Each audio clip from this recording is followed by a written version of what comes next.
Hi everyone, my name is Luzugo Sochononda.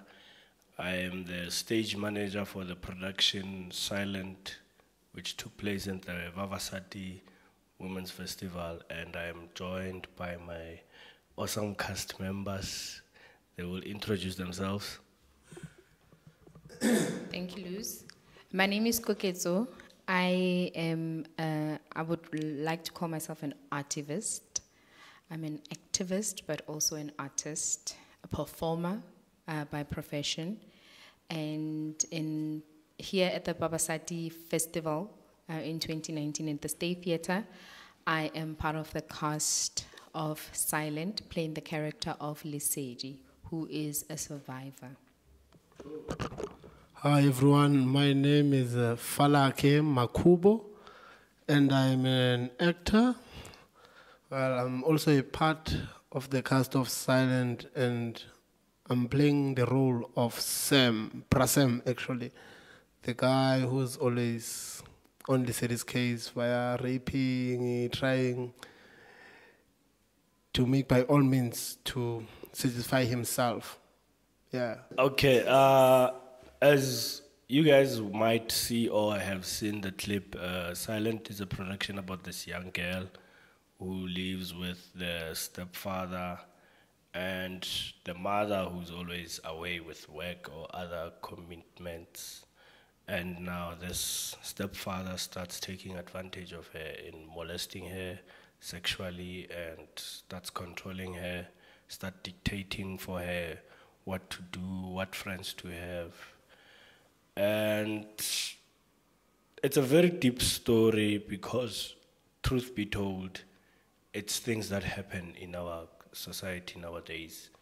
People are being abused, people are being molested by people who are supposed to protect them, because the minute you start marrying a woman with kids, those kids are your kids also. So the society that we live in, unfortunately, has guys who see these kids as objects of desire to an extent.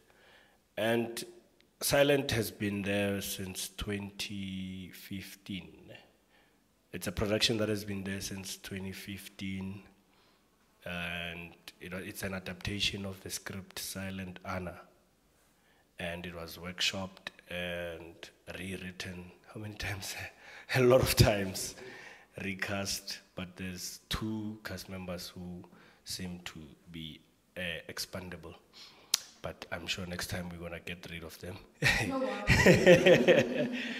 And one might say, how do we get to be part of a women's festival when we are men? Especially I in particular, because maybe the script allows for characters of male to be there, but with this festival there was female technicians, female lighting designers, female sound engineers, female stage managers. I think I'm the only male stage manager throughout the festival. But it's not really a matter of gender or anything. It's a matter of just making sure that we get the story across and being the best in the business. So it's difficult for you to be exchanged, but working on the story is it's a bit heavy, because as a man who's been raised by a single mother, it's things that you see, the atrocities. Hey, I'm using big words. The atrocities women face. I always ask myself, what would happen if my mother were to go through that? And thank God she never went through that.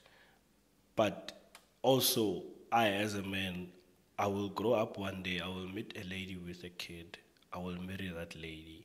What are the chances that I do not turn out to be a Sam?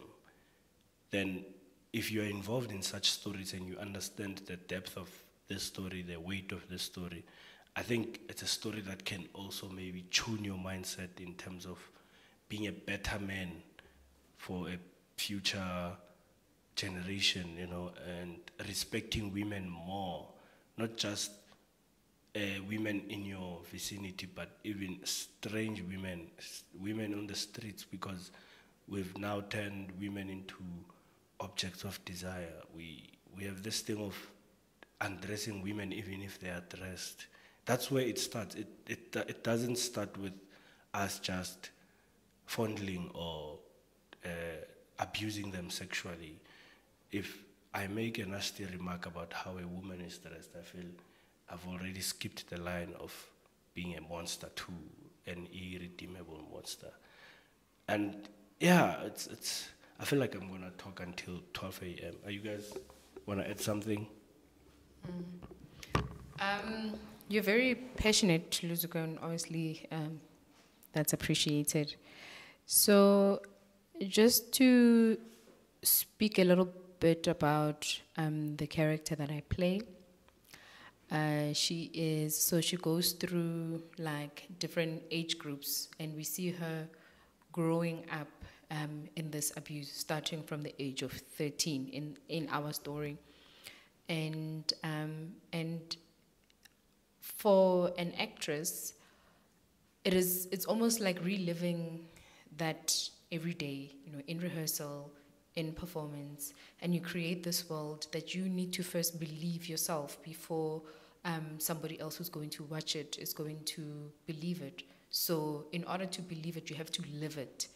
And it is not easy, but then it's the sacrifice that comes with what we do.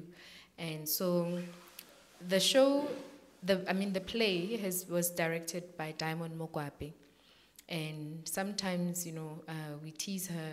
We've worked with her for quite some time. So sometimes we tease her that, she often tells stories that are dark, that a lot of people are not very comfortable to delve into.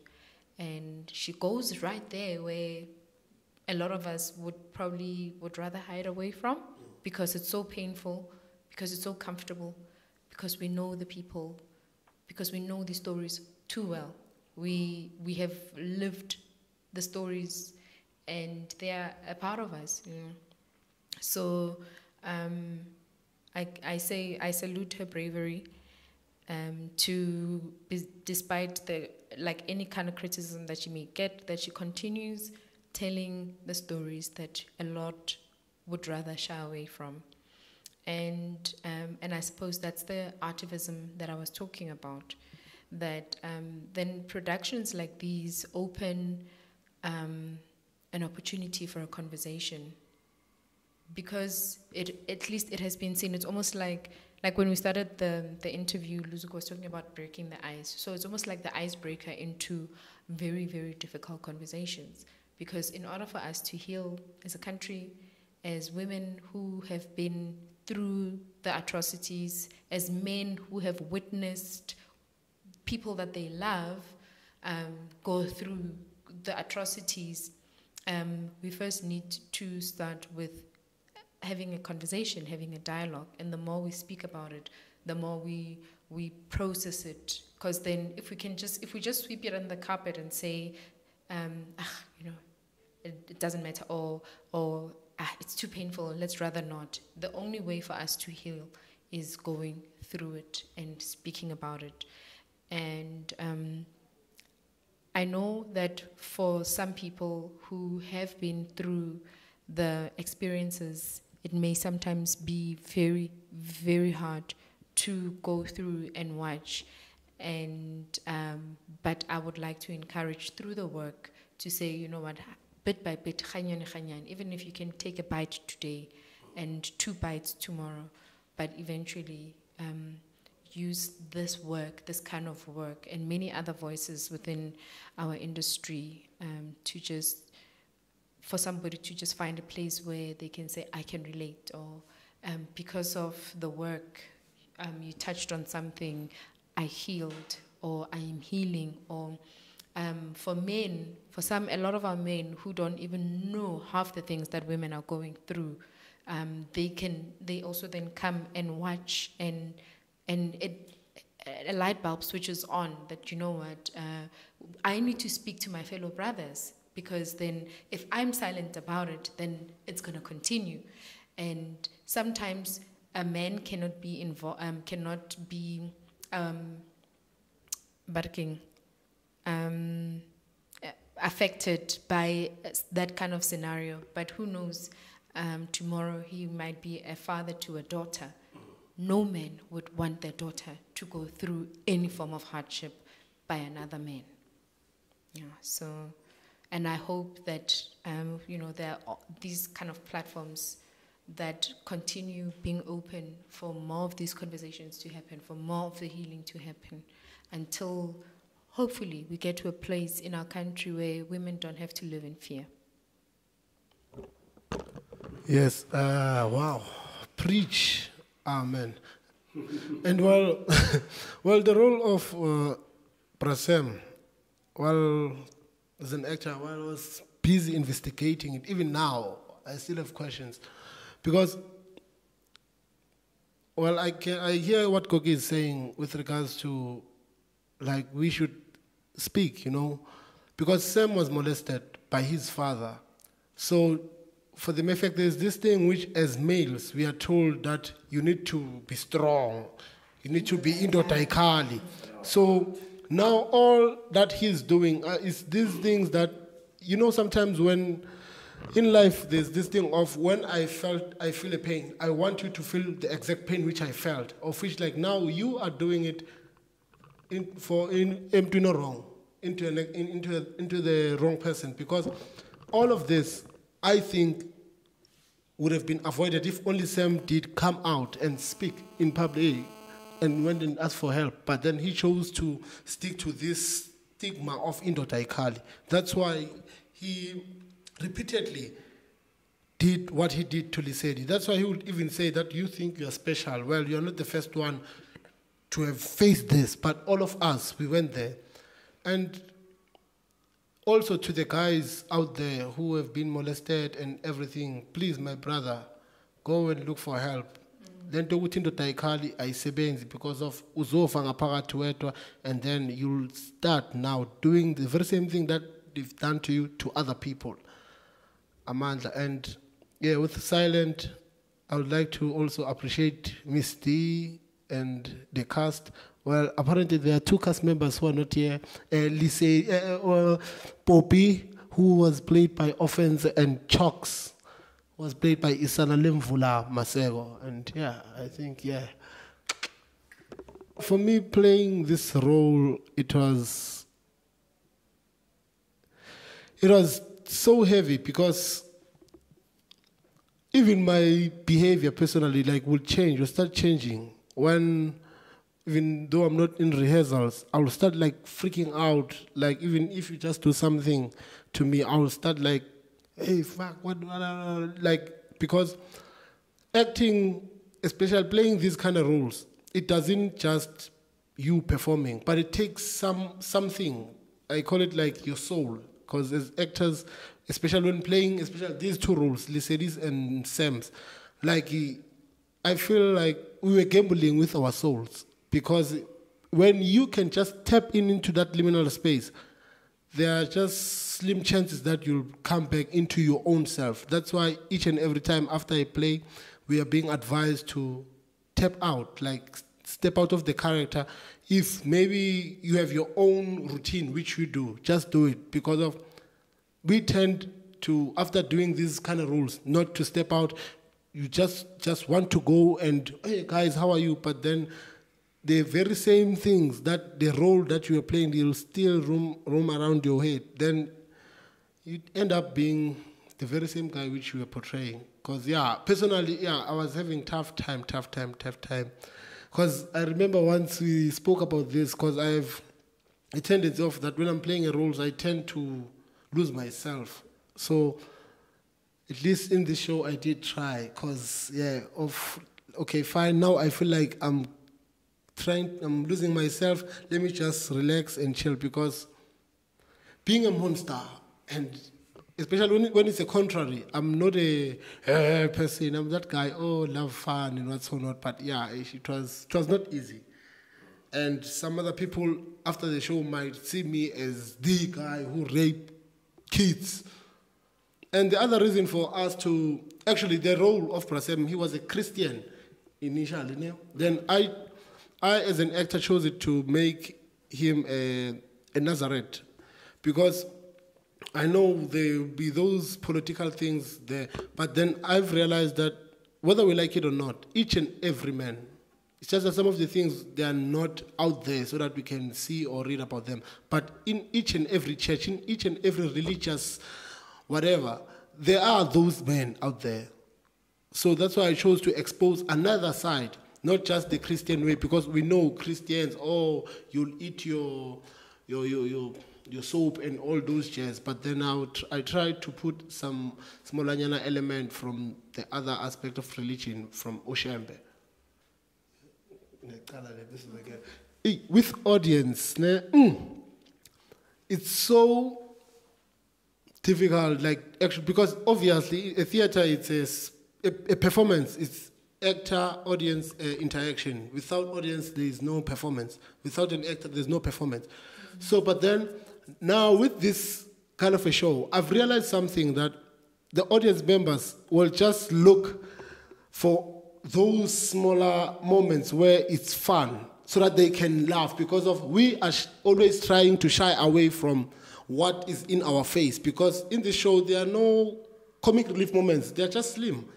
But in most cases, they'll even turn, like even a serious conversation, they'll just laugh, because of they are trying to shy away to come into the world of the play. So yeah, it was, but hey, maybe one day they'll get it, I don't know. Yeah, Yeah, so I always, for me, I always take the audience members as the next cast member. It's almost like we were, for instance, in this play, there's 4 cast members, but the audience is the 5th cast member, because it's almost like a conversation, an interaction, and sometimes the audience, you tell the story, and as the 5th performer, they end up doing the crying for the character, or and sometimes I don't even consider audience members, but witnesses. It's like there's this atrocity that's happening in this home, and the witnesses are there, and now the question, as now the next member, is to say, what are you doing about this scenario? You know, you have now witnessed, what are you going to do about it? And I won't lie, in this festival we've had wonderful, diverse audiences. Some people at the end who actually came back to us and said, thank you for that, you have helped me heal. Some will say, I never thought, such gruesomeness, if for a lack of a better word, was out there. So yeah, that constant conversation, yeah, two-way. Usually, from when I started considering this assistant director thing / stage manager, for such heavy shows, it always worries me when an audience finds humor in such a heavy show. Like Falake said, it's more of a defense mechanism, It's that thing of, this is uncomfortable, what can I do? Let me laugh. And then it makes me wonder what us as creatives have done wrong, because it needs to hit hard, I always rejoice if there's an audience member who's in tears after the show. Like earlier today, we had an audience member who was in tears. I think there were 2. I always rejoice, but it's not the rejoice of that, no, it's good. It's a rejoice that, okay, the story was well executed. The story was treated with respect. The story is there. It's not something that we just decided when we were chilling, having cookies, that, okay, no, let's do this. So I always prefer to hit the nail than to miss and have that bang sound where an audience laugh. Yes, there are moments that you can't shy away in such a heavy story that you can just bring in just to make them relax, you know. But mostly it must be intense, intense, intense, intense. It must be that thing that even after the curtain call, as an audience member, you have a young introspection. Whether you've been there, you've never been there. Chances are that 3 out of 5 women you know have been through that. They are going through that actually, because that's always the case. And I'm sure Falake is a guy where you've dated somebody who's had such a thing. You've dated somebody who knows somebody who's had such an experience as a young kid, or they are going through that. So as creatives, we must just learn to not get overexcited over audience engagement, depending on how it is, of course. Yeah. Oh, okay, since well, I suppose there's 2 ways to it. Not to say that how Luzuko sees it is wrong. However, I wouldn't say that somebody who has been through extreme trauma needs to respond in tears just to show that the message has hit hard. I think sometimes there's as Luzuko was talking, I thought about this nonwan, I don't know, barking folktale. A rabbit. It's a rabbit and what? Do you know Bela? I don't know what it is in English. Bela. But like there's a Bela Lumutla. Anyway, so there's this. Yes, I don't know what it is in English. But anyway, so then rabbit challenges Bela to eat. There's like a bucket of acha. And so Bela eats the acha, and so the challenge is that Bela wena, if you eat this acha, I'm sure you're going to say, because it's so hot. And surely, like, you know, Bela goes in there and it's hot, it's spicy. So naturally, after eating, it's gonna go, and then another bite, and then another bite. And then, but then the rabbit comes in and then says, see, you Bela, me, I'm smart, me, I'm strong. I'll never go like you. You know, when you were eating the acha like this, you were going, and now because I'm strong, you see, I can eat and not go. So using tricks, you know, it's survival. So I think sometimes people will respond, as like he was saying, in laughter because it's so painful. And sometimes that laughter is going to be like, but it's hitting hard. So I think there's 2 ways of some people, it will hit hard and, you know, you feel for them and you kind of like wish like, oof, I wish I didn't go that far to re-traumatize if somebody has gone through something that traumatic. And yeah, so. Oh, I found the word for Bela. It's a mole. Is it a mole? Okay, it's a mole. Yeah. My Instagram handle is IAM_KOKI.